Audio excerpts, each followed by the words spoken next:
Chemical Hearts by Krystal Sutherland. Chapter 25.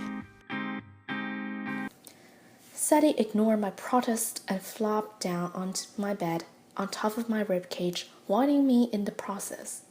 Then she poked my cheek over and over again in the same spot, saying, "Speak, speak, speak," until I eventually spoke and said, "Fine, you wretched woman. It's Krys, and I don't know what's going on." I gathered that from the Taylor Swift marathon. Sadie waited for me to continue. Care to elaborate? I'm just so confused by it all. And I think I've done some kind of permanent damage to my respiratory system. My chest is tight, like, all the time. That's probably the ribs I cracked when I chomped you. Is love supposed to feel like this? This excerpt from chapter 25 is the conversation between Henry and his older sister Sadie. Here, Sadie is offering him support and advice. So, our main character, Henry, is enduring the heartbreak from his relationship with Krys, a broken girl. Readers can relate it to his frustration in love as he suffers.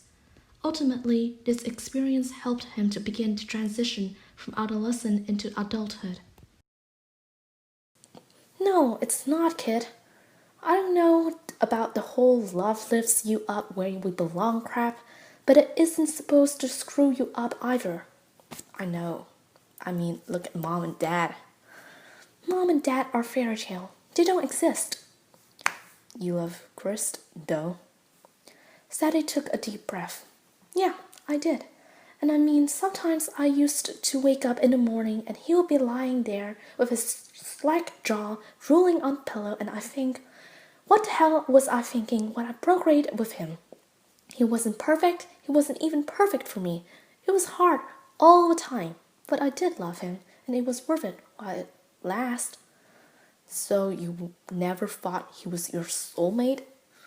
Oh, honey, are we still believing in soulmates?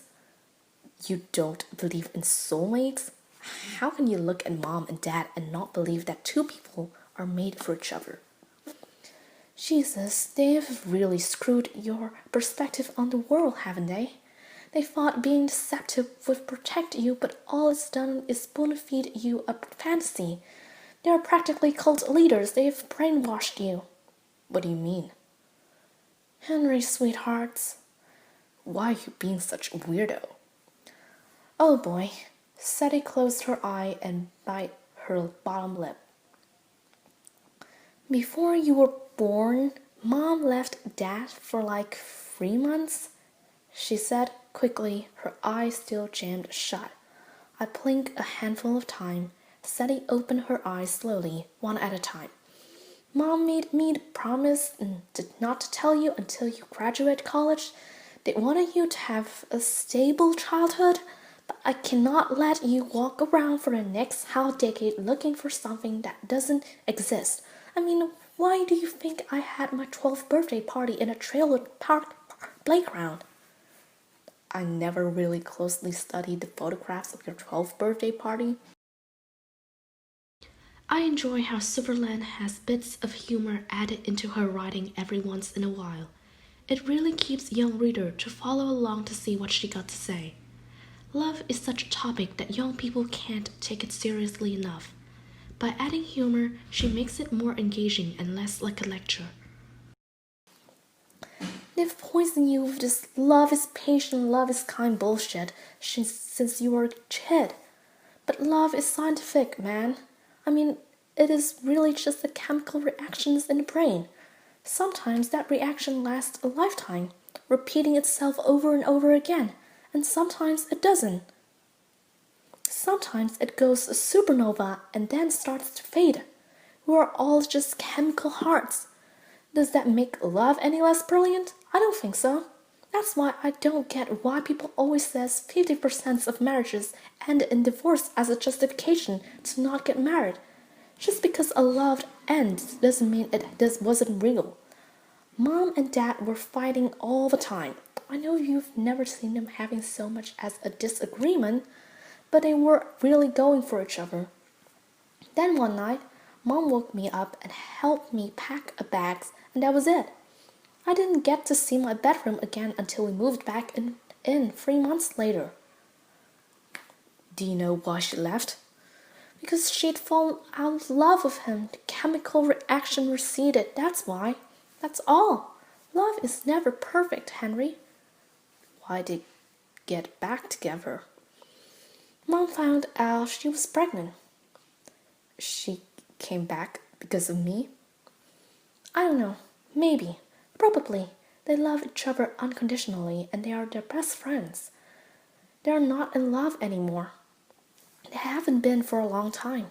So you can't go around thinking that every person you fall for is the one.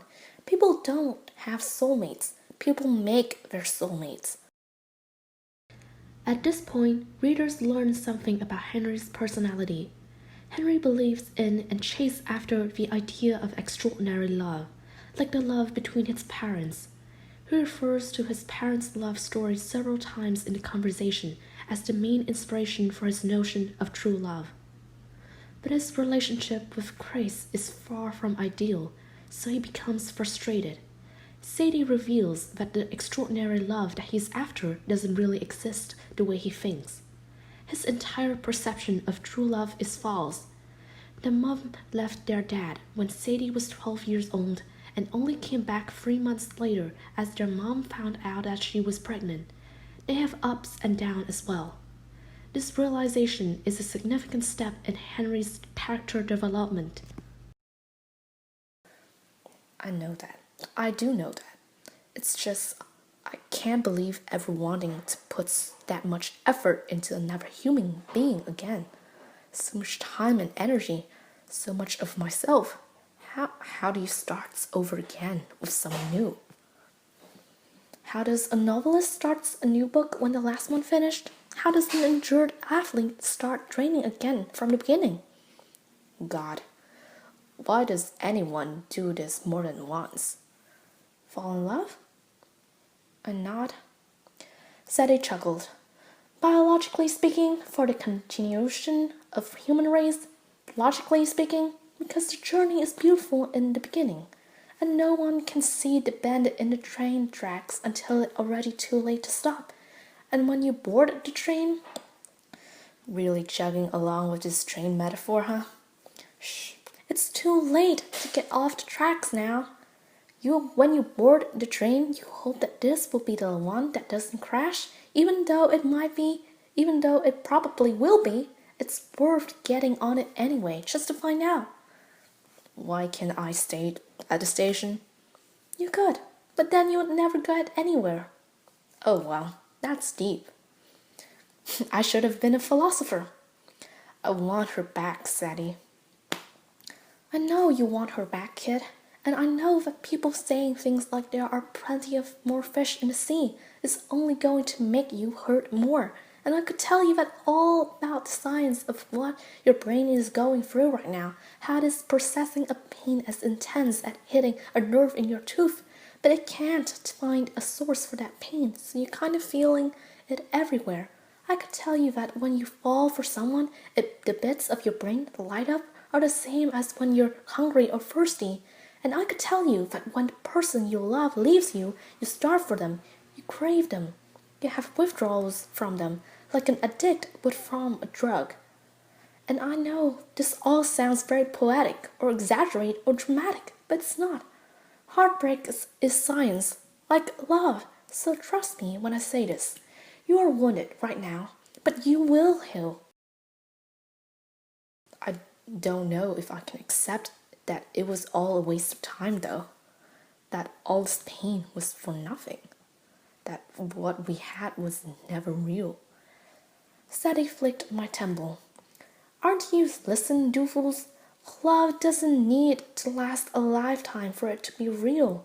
You cannot judge the quality of a love by the length of time it lasts.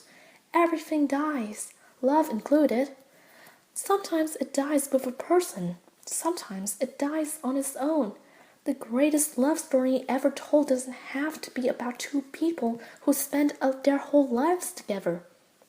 It might be about a love that lasts 2 weeks, or 2 months, or 2 years, but burn brighter and hotter and more brilliantly than any other love before or after.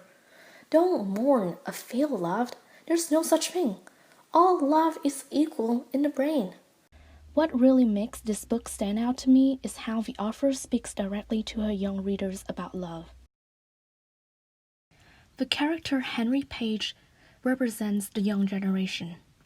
He suffered the pain that love brought and was afraid of ever falling in love again. We are a generation that don't believe in love, as divorce has become so common. We are a generation that consider love as a game of who hurt less. But it is all wrong. Like Sadie said, just because sometimes love ends doesn't mean it isn't real. And just because love doesn't last a lifetime doesn't make it a waste of time. All of those things doesn't make love any less brilliant. You can't judge the quality of a love by the length of time it lasts. All in all, I think the message of this book is to not be afraid of falling in and out of love. Love dies, but appreciate it, because to love and being loved by someone is the beautiful gift of life.